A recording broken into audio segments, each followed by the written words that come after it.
Murugan is one of the gods that is associated with the language Tamil and Tamil Nadu, and that is why he is called as Tamil Kadavul Murugan. He has 6 abodes, and of which one of the important one is in Parani, and a kind of a same kind of temple you could see in Chennai. It is called as Vada Parani, and this is a temple with a history where it is said that as per Puranas, Murugan was angry over his father for not giving him the fruit of knowledge called as Jnana Param, and that's the reason he left the heavens and he came over here, and you could see him only having a stick in his hand and standing, and that is why it's called as a Dandayudapani. The number of devotees for Murugan in Tamil Nadu, in Malaysia, in Sri Lanka is absolutely magnificent, and that's the reason even recently a world conference for Murugan was also held. But the important aspect here is that in this particular abode, as per the kind of knowledge and as per the Puranas, what you would see is that this particular temple is on top of a hill, and it is, as per Puranas, it is being said a person called as Idamban was instructed by the gods by which he brought 2 Malays, Idamba Malai and Parani Malai.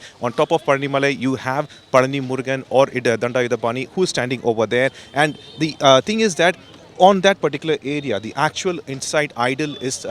said to be made of Nava Pashanas, which means 9 poisons that actually once combined together becomes an elixir. And it is also being said that it actually was installed over there by one of the most important revered sages called as Bogar, who is also associated with Agastya. These are the sages from the ancient period who are considered to be people who knew the kind of herbs and such through which they can actually make kind of miracles with human body, even bringing people back to life. Those kind of knowledge were apparently with them, and that knowledge was used to install this particular statue of Murugan in the form of Dandayudapani on top of the Parani mountain. But the very important aspect is that in this particular mountain also, for the devotees, the lakhs and lakhs of devotees who come over there, they actually are given a kind of a prasadam called as Panja Amirdam or Panjamirdam, which is a mixture of 5 ingredients that includes banana, that also includes actually jaggery, that includes mountain honey, a specific form of honey that is taken retrieved from the forest, candy, sugar candy,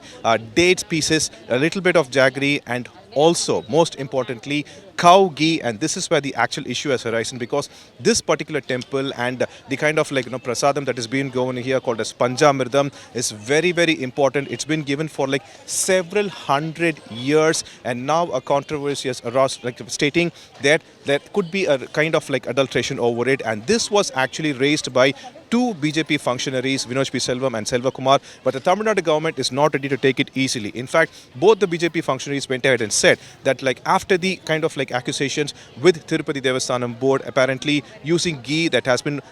bought from AR Dairy, this is an allegation that there could be actual kind of mixture of beef tallow, fish oil, and also the kind of lard that turned out to be a huge controversy across the nation. That particular person, the actual owner of AR Dairies, Rajadurai, is also one of the trustees in Parani Murugan Temple, and Vinod P. Selvam and the Selva Kumar started raising an allegation claiming that there could be a possibility that Tamil Nadu government could have procured ghee from them, that leading to a kind of an issue where the Panjamirdam must also be tested. Now, Sekhar Babu, who is the Minister for Hindu Religious and Endowment Board, had very clearly mentioned that in the state of Tamil Nadu, since DMK came to power in 2021, one of the first orders that was issued by CM MK Stalin is that the ghee that is being used for all the prasadams made across the state of Tamil Nadu will be only procured from Avin, that is under the Tamil Nadu government. And Sekhar Babu has also said